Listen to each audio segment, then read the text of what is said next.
അതിപ്പോ കുട്ടി പറയൂ, കേക്കട്ടെ. കേട്ട് കഴിഞ്ഞല്ലേ തീരുമാനിക്കുക ഇഷ്ടം കൂടുമോ കുറയുമോ? കുറയരുത്. ഇല്ല, കൂടിയില്ലെങ്കിലും ഒട്ടും കുറയില്ല. കൂടില്ലേ? ഇത് എത്ര വട്ടം പറഞ്ഞല്ല കുട്ടിക്ക് മനസ്സിലായ? നിമ്മിയോട് എനിക്ക് ഇഷ്ടമാണ്. അതെനിക്കറിയാം. പിന്നെ കുട്ടി നമ്മൾ സ്ട്രേഞ്ചേഴ്സ് ആയിട്ട് പരിചയപ്പെട്ടു. ഇപ്പോഴും കുറെയൊക്കെ അങ്ങനെ കൂടുതൽ അറിഞ്ഞു കഴിയുമ്പോഴല്ലേ, അല്ലെങ്കിൽ എല്ലാം അറിഞ്ഞു കഴിയുമ്പോഴല്ലേ അടുക്കുമോ അകലുമോ? അകലണ്ട. ഇല്ല, ഒരു കാര്യം ഉറപ്പ്, ഒരിക്കലും എന്നോട് സത്യം തുറന്നു പറയുന്നോണ്ട് നിങ്ങൾക്ക് രണ്ടാൾക്കും ഒരു പ്രോബ്ലം ഉണ്ടാവില്ല. എന്തെങ്കിലും ഒരു പ്രശ്നം വന്നാലും ഞാനായിരിക്കും നിങ്ങളെ സേഫ് ഗാർഡ് ചെയ്യാനുണ്ടാവുക. I will be with you. Promise? Promise. എന്താ ഇത്? ഇതിലുണ്ട് എന്റെ ലൈഫ് ഹിസ്റ്ററി. നോക്കട്ടെ. ഞാൻ കാണിച്ചു തരാം, ഇരിക്കും. ഇതാണ് എന്റെ നാട്ടിലെ വീട്. ഇതെവിടാ സ്ഥലം? റാന്നിക്കടുത്ത്. ഇതെന്റെ ഡാഡി. ഇത് ഞാൻ, കുഞ്ഞു ഞാൻ.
ഇഷ്ടം കൂടിയോ കുറഞ്ഞോ?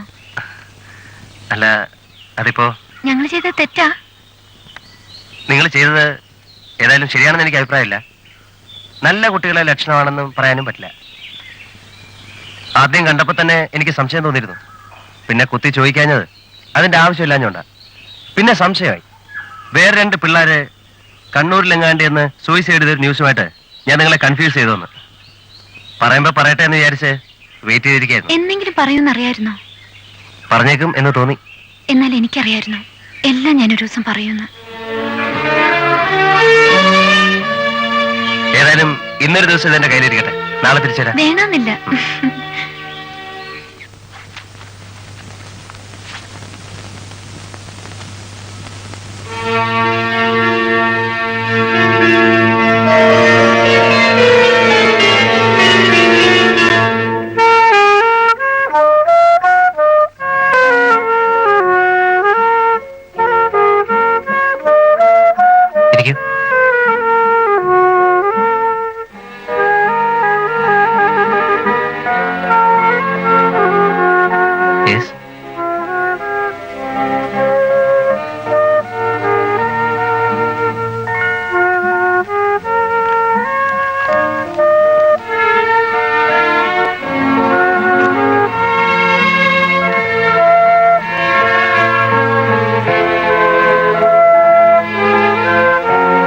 മിസ്സസ് ലതിക കുമാരി, കണ്ടോലൻസസ്. ഹസ്ബൻഡ് എങ്ങനെ മരിച്ചേ? പേപ്പറിൽ വായിച്ചില്ലേ? ഓ, എ കേസ് ഓഫ് സൂയിസൈഡ്. അതെ, വിഷം കഴിച്ചിട്ട്. നിങ്ങൾ മിസ്റ്റർ വേണുക്കുട്ടൻ നായരുടെ അമ്മ. എന്തിനായിരുന്നു മോൻ? അവന് മാത്രം അറിയാം, പിന്നെ ദൈവത്തിന്.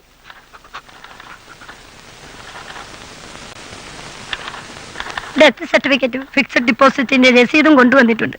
പിന്നെ അവൻ ഇവളുടെ പേർക്ക് എഴുതി വെച്ച വിൽപ്പത്രവും.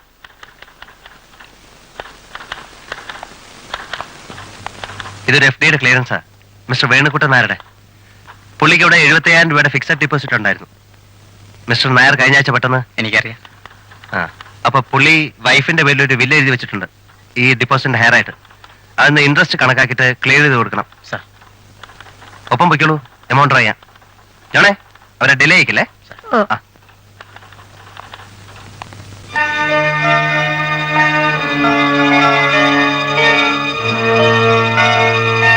ഇതാണ് മിസ്സസ് വേണുക്കുട്ടൻ നായർ. ആരെങ്കിലും വന്ന് എന്തെങ്കിലും പറഞ്ഞാൽ ഉടൻ ഡോക്യുമെന്റ് സ്റ്റഡി ചെയ്യാതെ എമൗണ്ട് എടുത്തു കൊടുക്കുക. സാർ, ആ സ്ത്രീ എല്ലാ ഡോക്യുമെന്റ്സും കൊണ്ടുവന്നിരുന്നു. FD റെസീപ്റ്റ്സ്, ഡെത്ത് സർട്ടിഫിക്കറ്റ്, മിസ്സിനെ അതിന്റെ ലീഗൽ ഹെയർ ആയിക്കൊണ്ടുള്ള വില്ല് എല്ലാം അവർ പ്രൊഡ്യൂസ് ചെയ്തിരുന്നു. But she's Mrs Venukuttan Nair. നിങ്ങൾ ഇവർക്കാണ് എമൗണ്ട് എടുത്തു കൊടുത്തത്? അല്ല. അപ്പോ അന്നാ കൂടെ വന്ന സ്ത്രീ വേണുക്കുട്ടൻ നായരുടെ മകനാണെന്ന് പറഞ്ഞിട്ട് അതെന്റെ മകളിലെ തന്നെയാ. എനിക്ക് പിടികിട്ടുന്നില്ല. സി മിസ്റ്റർ ഹരിശങ്കർ, ഇവരുടെ ഹസ്ബൻഡ് മരിച്ചിട്ട് ഒരു മാസത്തോളമായി. അയാൾക്ക് ഇവിടെ എന്തോ അക്കൗണ്ട് ഉണ്ടെന്നല്ലാതെ ഫുൾ ഡീറ്റെയിൽസ് ഇവർക്ക് അറിയില്ലായിരുന്നു. തമ്മിൽ സ്വല്പം പ്രോബ്ലംസ് ഉണ്ടായിരുന്നു. 2 ദിവസം മുമ്പ് അക്കൗണ്ട് സെറ്റിലായിട്ട് വന്നപ്പോഴാ ഇങ്ങനെ ഹസ്ബൻഡിന്റെ പേരിൽ ഉണ്ടായിരുന്ന എമൗണ്ട് ആരോ വന്ന് ഡ്രോ ചെയ്തുകൊണ്ട് പോയി എന്നറിയുന്നത്. ബാങ്കിനെതിരെ അവർ പോലീസിൽ കംപ്ലൈന്റ് ചെയ്തിട്ടുണ്ട്. അപ്പൊ നിങ്ങളുടെ മകനിലോ? അവര് പോലീസിനോട് പറഞ്ഞത് അവരിങ്ങനെ വന്നിട്ടുമില്ല, പണം എടുപ്പിച്ചിട്ടുമില്ല എന്നാണ്. സ്വബോധമില്ലാത്ത ഒരാൾ പെരുമാറുന്നത് പോലെയൊക്കെയാ ആ സ്ത്രീ ഇപ്പൊ പെരുമാറുന്നത്. My God. What ever it is, 95,000 rupees ആണ് നിങ്ങളുടെ ഒറ്റ കെയർലെസ്നെസ് കൊണ്ട് നഷ്ടമായിരിക്കുന്നത്. ആളെ ശരിക്കും ഐഡന്റിഫൈ ചെയ്യാതാണ് നിങ്ങൾ പണം എടുത്തു കൊടുത്തത്. എൻക്വയറി കമ്മീഷന്റെ മുമ്പിൽ നിങ്ങൾക്ക് നിങ്ങളുടെ ഇന്നസെൻസ് തെളിയിക്കാൻ കഴിയുമെങ്കിൽ well and good, I am only happy. ഇല്ലെങ്കിൽ you will have to face some disciplinary action.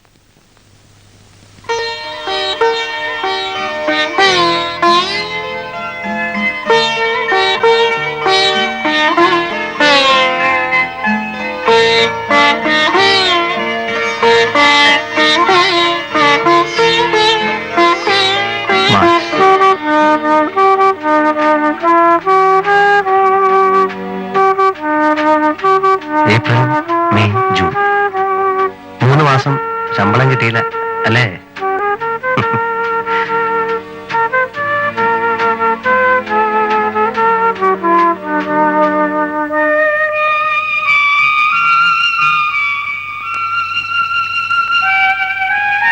ഇവിടെ തന്നെയായിരുന്നു താമസം. ഇപ്പൊ എവിടെയാണെന്ന് അറിയത്തില്ല. നിങ്ങളാരാ? ഞാൻ കസ്ന. ഇപ്പൊ എവിടാ ഉള്ളതെന്ന് അറിയത്തില്ലേ?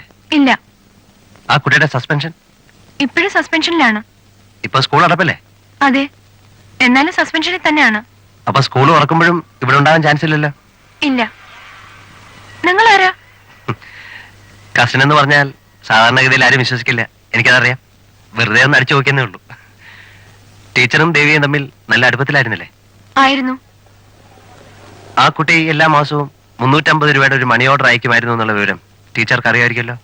അറിയാം. അത് ആർക്ക് അയക്കുന്നു എന്നാണ് പറഞ്ഞിരുന്നത്? എഞ്ചിനീയറിംഗിന് പഠിക്കുന്ന ബ്രദറിനായിരുന്നു എന്നാണ്. ആണോ? എങ്കിൽ ആ ബ്രദറാണ് ഞാൻ. പിന്നെ നേരത്തെ കസിൻ എന്ന് പറഞ്ഞത്? ടീച്ചറെ, ആണും പെണ്ണും തമ്മിൽ ബ്രദറും കസിനും, കസിൻ ബ്രദറും ബ്രദർ കസിനും എന്നൊക്കെ പറഞ്ഞ് ഒരുപാട് ബന്ധങ്ങളുണ്ടെന്നുള്ള വിവരം കല്യാണം കഴിച്ചിട്ടില്ലേലും നമുക്കും അറിയാമായിരിക്കുമല്ലോ. അങ്ങനെ അങ്ങ് വിട്ടുപറയാൻ കൊള്ളിയാലത്തെ വിഷയമായതുകൊണ്ട് അവളെന്റെ ഫുൾ ഡീറ്റെയിൽസ് ഒന്നും ടീച്ചറോട് പറഞ്ഞാണില്ല. ഏതായാലും എനിക്ക് ആ കുട്ടിയെ ലുബ്ധിച്ചു പിടിച്ച് മാസം തോറും 350 രൂപ അയച്ചിരുന്നെങ്കിൽ അതിന്റെ അർത്ഥം അവളെന്റെ ശത്രുവല്ല എന്നെങ്കിലും ആണല്ലോ. ശത്രുവാണെങ്കിൽ ഹെൽപ്പ് ചെയ്യേണ്ട കാര്യമില്ലല്ലോ. ഉണ്ടോ? ഇല്ല. That means she is my friend and not an enemy, അല്ലേ? അതെ. അതുകൊണ്ട് പറഞ്ഞുതരൂ, അവളിപ്പോ എവിടെ ഉണ്ട്? പ്ലീസ്. ആ കുട്ടി നാട്ടിൽ പോയി. എന്നാ? വെക്കേഷൻ തുടങ്ങുന്നതിന് മുമ്പേ പോയി. എക്സാംസ് തുടങ്ങാറായപ്പോ പിന്നെ ഇവിടെ നിൽക്കാൻ വയ്യാന്ന് പറഞ്ഞു. ഞാൻ ആ കുട്ടിയുടെ അഡ്രസ് തരാം.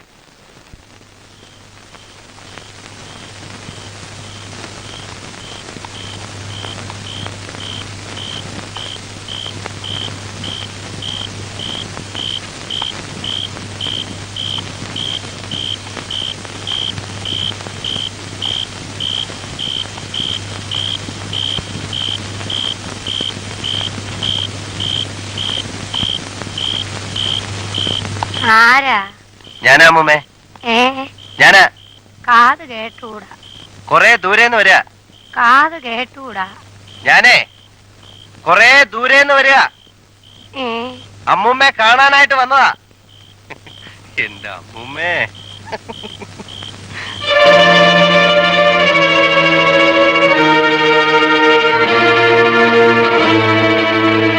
അമ്മൂമ്മേ, അമ്മൂമ്മ ഈ കാത് കേക്കില്ല, ഒട്ടും കേക്കില്ലേ? നിങ്ങൾക്ക് എന്താ വേണ്ടത്? ഇപ്പൊ എന്താ വേണ്ടെന്ന് ചോദിച്ചാ പറ്റുമെങ്കിൽ സ്വല്പം ആഹാര, അത്രയ്ക്ക് വിശപ്പുണ്ട്. 2 or 3 ബസ് മാറി കയറിട്ടാ ഈ നേരത്തെ ഇവിടെ എത്തിയത്. ഇനി ഇവിടെ നിന്നൊരു ബസ് കിട്ടി ചാപ്പാട് കിട്ടുന്ന ടൗണിൽ എത്തുമ്പോഴേക്കും എല്ലാ ഹോട്ടലും അടച്ചിരിക്കും. അതുകൊണ്ട് പറ്റിയാൽ ഒരു ഊണ് തരിക. കഞ്ഞിയായാലും മതി. I will be thankful. Lathika Kumari എനിക്ക് കാണണ്ട. ഞാൻ വന്നതും അവരെ കാണാനല്ല. എനിക്ക് കാണേണ്ടത് ബി പരമേശ്വരൻ നായരെ. എല്ലാ മാസവും 5-ാം തീയതിക്ക് മുമ്പ് എനിക്ക് കൃത്യമായിട്ട് 350 രൂപയുടെ മണി ഓർഡർ അയച്ചിരുന്ന പരമേശ്വരൻ നായർ. എന്താ പറയാൻ പോണെന്ന് എനിക്കറിയാം, എന്താ ആലോചിക്കുന്നതെന്ന് എനിക്കറിയാം. പക്ഷേ അതിന്റെ ഒന്നും ആവശ്യമില്ല. നിങ്ങൾ പോലീസിൽ അറിയിക്കൂ, ഞാൻ അവരോട് സംസാരിച്ചോളാം. ഞാൻ ചെയ്തത് തന്നെയാണ്. പോലീസിനോട് ഞാൻ മറിച്ച് പറയില്ല. അങ്ങനെ ആളും ബഹളവുമായിട്ട് വരാനാണെങ്കിൽ ഞാൻ ഇങ്ങനെയല്ലല്ലോ വരേണ്ടത്. എനിക്ക് പോലീസിനെ കൂട്ടിയിട്ട് വന്നൂടെ? വരൂ.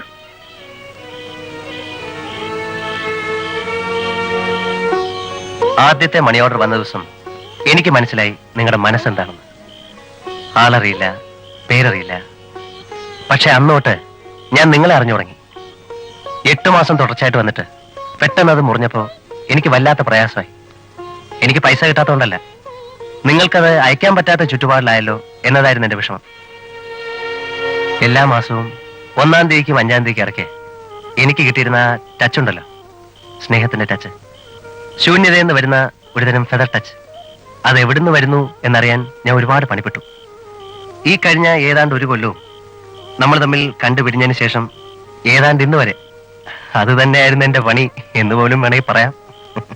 പോസ്റ്റ് ഓഫീസിന്റെ സീൽ നോക്കി ഓരോ മാസത്തിന്റെ ആദ്യത്തെ ആഴ്ച ഞാൻ ആ സോഴ്സുകളിൽ പോയി നിന്ന് കറങ്ങിയിട്ട് വരെയുണ്ട്, നിങ്ങളെ ഒന്ന് കാണാൻ കിട്ടുമെന്ന് നോക്കിയിട്ട്. പക്ഷെ നിങ്ങൾ കുറെ കൂടി ഇന്റലിജന്റ് ആയിരുന്നു. ഒരേ പോസ്റ്റ് ഓഫീസിൽ നിന്ന് 2ാമതൊരിക്കൽ മണി ഓർഡർ അയക്കാതിരിക്കാൻ നിങ്ങൾ എപ്പോഴും ശ്രദ്ധിച്ചിരുന്നു. നിങ്ങൾ എങ്ങനെ അറിഞ്ഞു ഞാൻ ഇവിടെ ഉണ്ടെന്ന്? പിന്നെ പറയാം പോരെ? വല്ലാതെ ഇരുട്ടുന്നു. ഒന്നാമത് എനിക്ക് ഈ സ്ഥലം നല്ല പിടിപോരാ. ബസ് സ്റ്റാൻഡ് എത്തി കിട്ടുന്നവരെ ഒരുതരം ടെൻഷനാ. ഞാൻ ഇനിയും വരും, നാളെയോ മറ്റന്നാളോ തന്നെ. ഇപ്പൊ സ്ഥലം മനസ്സിലായല്ലോ. ബുള്ളറ്റ് എടുത്ത് വെച്ച് നേരെ വിട്ടുപോന്ന 3 മണിക്കൂർ, മൂപ്പിച്ച് വിട്ട 2.5 മണിക്കൂർ, അത്രേ ഉള്ളൂ.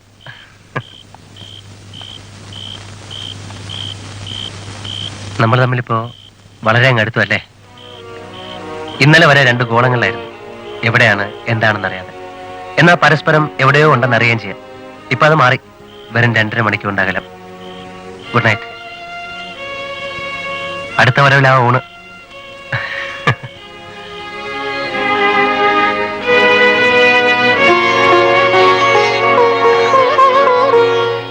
ഇന്നലെ എവിടെയായിരുന്നു?